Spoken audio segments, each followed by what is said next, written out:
Hello and welcome back to the MLB DFS Slate breakdown for May 1st. We're here, we're going to be breaking down the slate. We got a slate that starts a little bit earlier than normal and 7 games to go over. We will go over yesterday's lineups, the winning lineups, the perfect lineups, followed by today's pitching to consider and stacks to consider.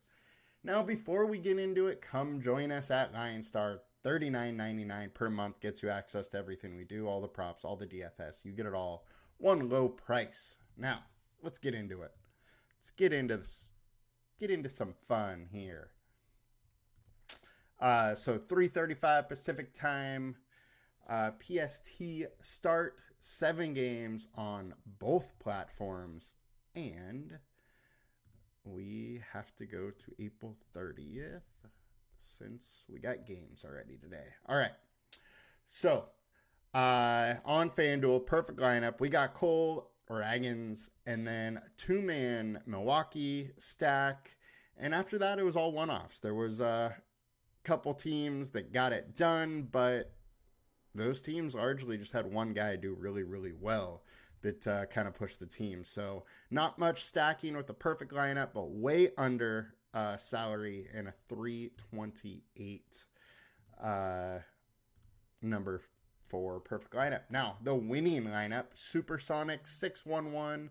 Congrats on 20K.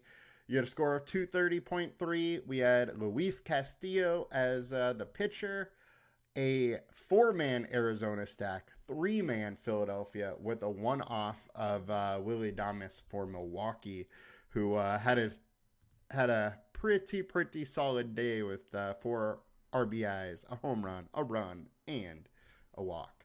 So congrats to Supersonic. This is, I think, the second day in a row that we've seen a 4-3-1 on FanDuel win. So something to take note of a little bit there. Now, getting over to DK. And we got Cole Ragans. We got Luis Castillo. 2-man Milwaukee and one-offs after that. It almost used all the salary. 259.12 perfect lineup, and the winning lineup went to CGEO Geg at 27. He had 183.15, almost full 8 points better than second place, who was Forsaken. So congrats to them. Nice win. And the lineup, Castillo, Ragans. We had a 5-man Cleveland stack, 2-man Oakland, and then a good old one-off of Minnesota. So the classic 5-2-1 got it done. And just check out what Forsaken had here. Looks like 5 of Milwaukee, 2 of Arizona, 1 Angel. So once again, 5-2-1. Got it done on both. Now, let's check it out for good old today's slate. 7 games once again, starting with pitching. Highest owned, we got Corbin Burns, we got Cutter Crawford, Jose Abuto are the 3 highest owned. So, starting with the good old Corbin Burns. We know he's a very solid pitcher, but he's been getting a little lucky so far this year. 4.15 FIP over a 2.7 or 2.76 ERA. One of the things I have to say right off the bat is today is regression monster Wednesday. It seems like almost all of our pitchers on today's slate could have some regression. So could be a pretty wild slate is pretty much what I'm trying to get at here. Corbin Burns hasn't been, the Corbin Burns we've been used to it for years. Judging by the FIP is a little bit higher than, his last 20 starts. All in all, I would expect his FIP to come down a little bit, but his ERA come up a little bit. And that is the situation we're running into here. He is, definitely the most ace-like pitcher on this slate. I understand why he's high owned, but he is in a tough spot. Yankees are good versus righties. They hit him hard. They have a decent WOBA. They do strike out a decent amount, though. So that's the thing going against him. But he's bottom 5 in barrel balls over the last 90 days. Yankees is not a team you want to let a barrel ball go to. So with that being said, I think there is definite possibility for a home run or two for the Yankees. But most likely he works, 6 innings, gets 5-6 Ks, and gives up a run or two. Don't mind going here. I don't hate it, but I also don't love it. Combined K rate only 20.4%. That's just real low at this salary. He just has not had his strikeout stuff this year. You combine that with maybe regression coming his way and high ownership, and, gets not quite as pretty. Next, we got Cutter Crawford. Cutter Crawford has been unbelievable. 2.41 FIP is extremely good, but 1.65 ERA, so some regression could come to him as well. He's allowing a ton of fly balls. The big thing here for me is how much worse he is at home. 57% less fantasy points at home. Now, I looked into his ERA. His ERA at home is like 5.41 or something for his career versus like a 3.5 away. So it's not like it's just this year. It has been his career. He is way worse at home. And he's, going against a decent Giants offense. So I don't love the spot for him. I don't absolutely hate it. But he just isn't the same pitcher at home. His price is elevated a little bit. I don't love the spot. 8,600, 23% combined K rate. I will take a couple swings, but I'm not going all in. I would rather Burns than Crawford. Next, Jose Butto. Butto had 2 amazing first starts, and he's pitched really well. 2.89 FIP over his last, or ERA over his last 5 starts, but a 4.33 FIP. Another spot, regression could happen any day now. The thing that does scare me a little bit is his StatCast data. 38% hard contact. He's missing the barrel a little bit. Guys aren't really barreling him a little bit, but they are hitting him hard. They're allowing a decent amount of fly balls. And he's allowing a lot of guys on base. 4.5 walks per 9. In his last 20 starts is 4.9. So it's not like he's gotten any better there. But yet he's, been pitching extremely well so far this year. I think just regression's coming his way. We saw it a little bit versus St. Louis in his last start where he allowed 4 runs. Definitely think he can allow that to the Cubs. However, Cubs versus righties, 140 ISO, 292 WOBA, strikeout 24.5%. It is a decent matchup for him, and he has a 25.7% combined K rate in this spot at only 8.1. I'm definitely going to have some Butto. I just wanted to let you know there's definitely worries about taking him.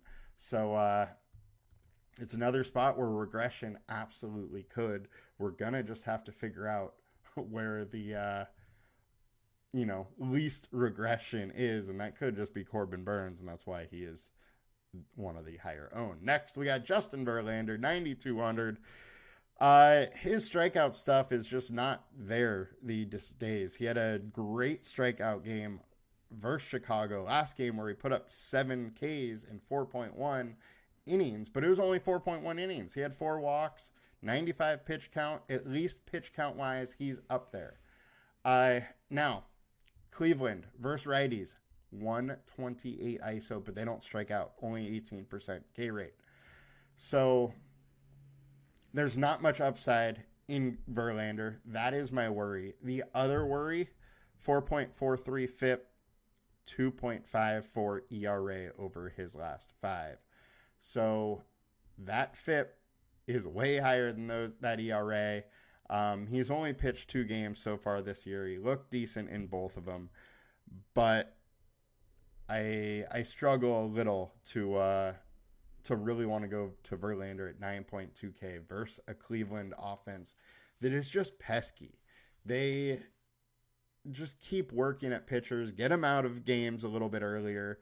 They put the ball in play, and, a little mistake here and there can really get to him. So Verlander's 9.2. He is another guy that I think has to be in the pitcher pool, but not really loving taking him. Honestly, I'm not really loving any of these pitchers, but he's in the player pool. Next, we got Luis Gil, 7.8K. Now, for his upside, he is too cheap, and he is definitely in my player pool, but a very tough matchup versus Baltimore, 173 ISO. The team splits for them are very solid. 326 WOBA over the last 150. So it is a tough matchup, but he is one of the few guys that wrote the regression monster shouldn't be coming for him today. 3.85 FIP, 4.07 ERA, 32% K rate over his last 5 starts. His issue is walks. He is allowing 7 walks per 9. If he can get a handle on that, he starts to look pretty good. So that is the big thing. If he can have a good game with walks, who Baltimore has been a bottom tier team in taking walks so far this year, then it starts to look kind of interesting. The K rate is there. The combined K rate is there. I am interested at 7.8K on DraftKings and low owned. I think he is definitely one of the guys you need to be considered. Next, Shota Amanga, who has been just spectacular. ERA of 0.98. His FIP is 2.42, so an elite FIP, but once again, probably been getting a little lucky. We have nice K rate, 26%.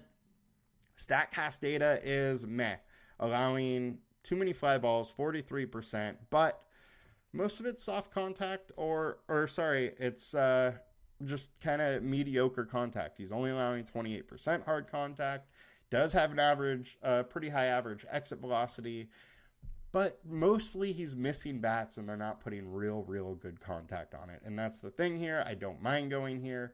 The issue is the Mets don't strike out much versus lefties. 20.6% combined or K rate, 20.4 combined K rate. So another guy, all these guys in those 9 Ks so far, their combined K rate is low. He's another one, but I'm starting to really trust this guy. Don't mind going with him either. He is at least low ownership. Next, we got Yamamoto. I think Yamamoto is probably my favorite higher price pitcher on this slate. Arizona, it is another tough matchup. But Arizona versus righties, 307 WOBA, 138 ISO, strikeout 21%.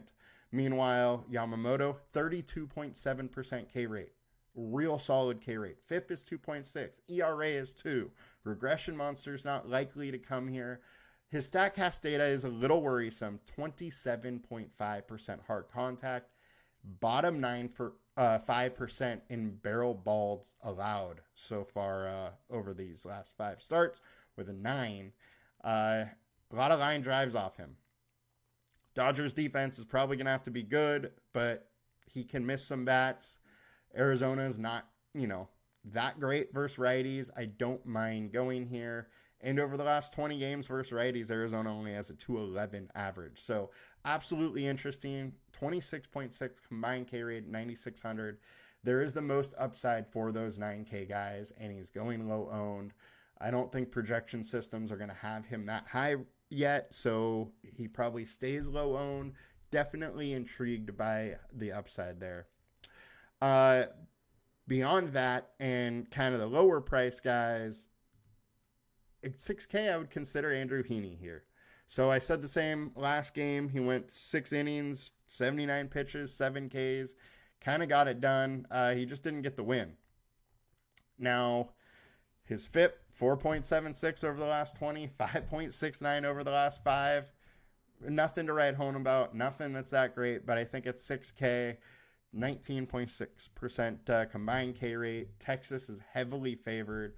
If he can get the win, if he can get 4 or 5 strikeouts at 6K, he becomes pretty interesting.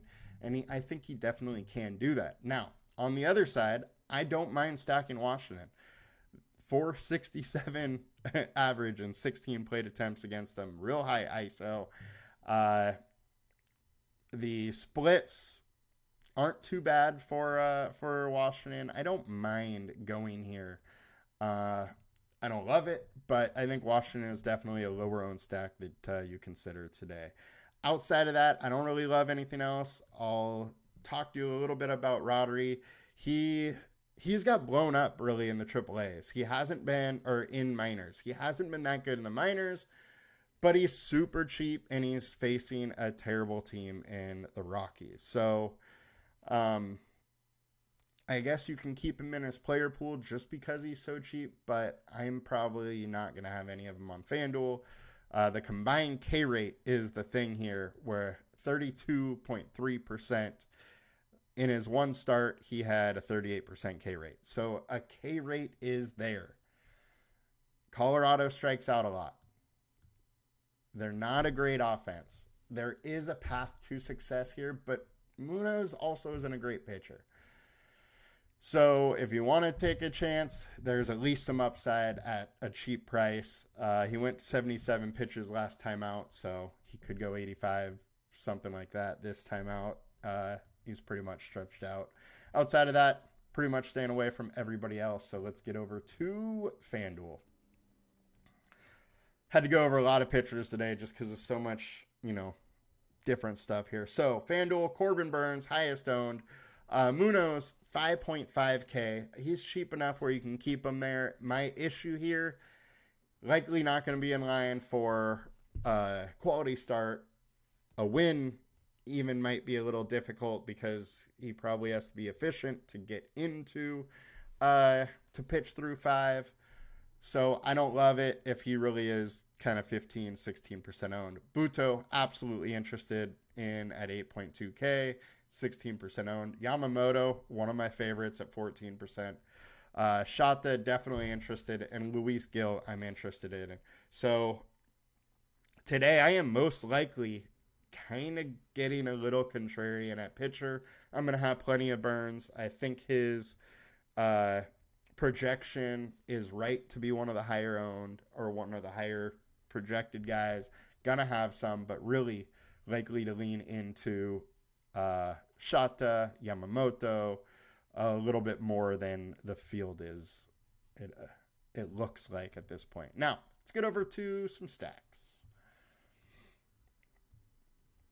Best hitting weather is definitely this Baltimore and Yankee game.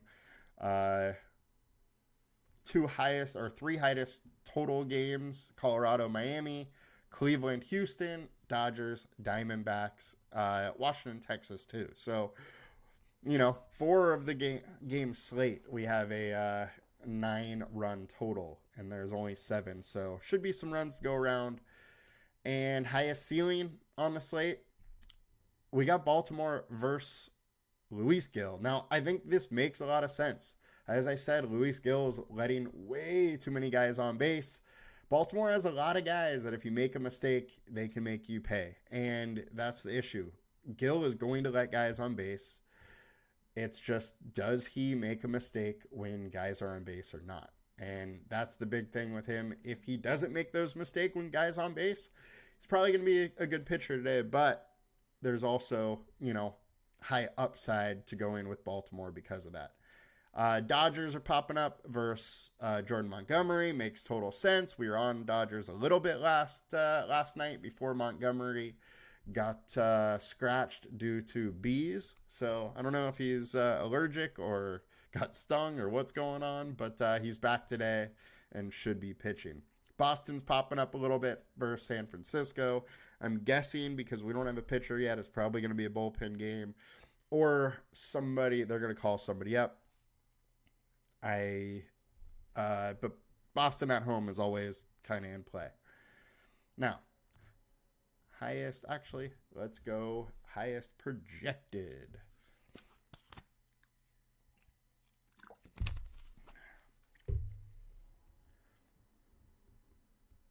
All right, so highest owned stack, we got Texas versus Trevor Williams. So Trevor Williams has been very good lately. 2.73 FIP versus a 5.66 FIP. Look, he's not a 2.73 FIP guy, so don't worry about that. The other thing that I find very interesting is last year he allowed 2.1 home runs per 9. So far in his 2 starts this year, he has not allowed a home run. So he either figured something out very late in his pitching MLB career, or regression monsters coming. And I would say regression monsters likely coming his way. But can't hate the fact that he has been very good so far this year.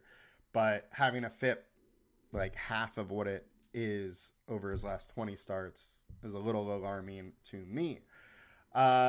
Texas is a great offense and ton of very good lefties versus a righty. So definitely do not mind having some Ranger stacks. Miami is popping a little bit. Dakota Hudson is not a great pitcher. 5.27 FIP versus 5.07. Don't mind getting a little bit of Miami.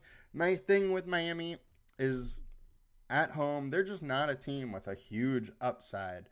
And we have a lot of offenses today that are fairly potent that could have that huge upside. So that is my one worry about going with them high owned. Now, let's get over to the highest projected. And that is the LA Dodgers. No surprise. Texas is popping in a little bit. Boston also. Houston is popping. I do have to say Houston is very interesting versus Tristan McKenzie, who just has not been great. 5.64 FIP over his last 5. He really should have probably just got the surgery instead of trying to pitch through it because it's not really working. Dodgers-wise, Jordan Montgomery, I still don't think he's fully stretched out yet.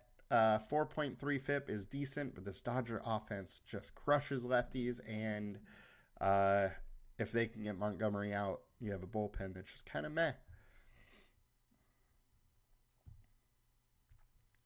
And let's go value.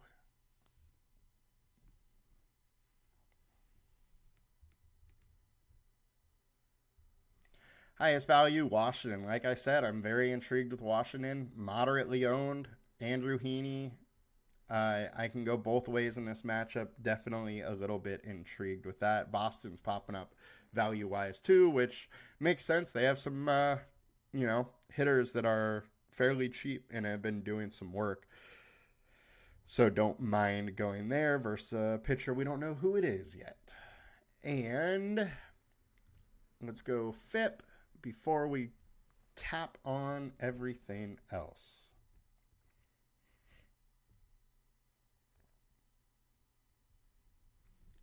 And highest FIP, Roddery Munez. So no surprise, he's got blown up in minors. He has like an ERA of 8 so far this year. At double or triple A last year, he wasn't great. Definitely Colorado could get to him. They have some young guys in the lineup, makes it a little interesting. Just don't really know what to expect here. So Colorado makes some sense for off-the-wall, crazy kind of stack versus Munoz. Now, checking in the team situation. Implied total-wise, Rangers, Houston, Dodgers, Miami, all with 4.9 or 5. All of them are interesting. Of those, Colorado has the worst bullpen, and Arizona/Washington have the second and third worst bullpens. Boston, San Francisco's bullpen hasn't been good, so if that is a bullpen game, that one is interesting for sure. Lou Gill Baltimore has a 4.6 implied total versus Lou Gill. That's another one I can play either side of that game. Don't love going against Yamamoto.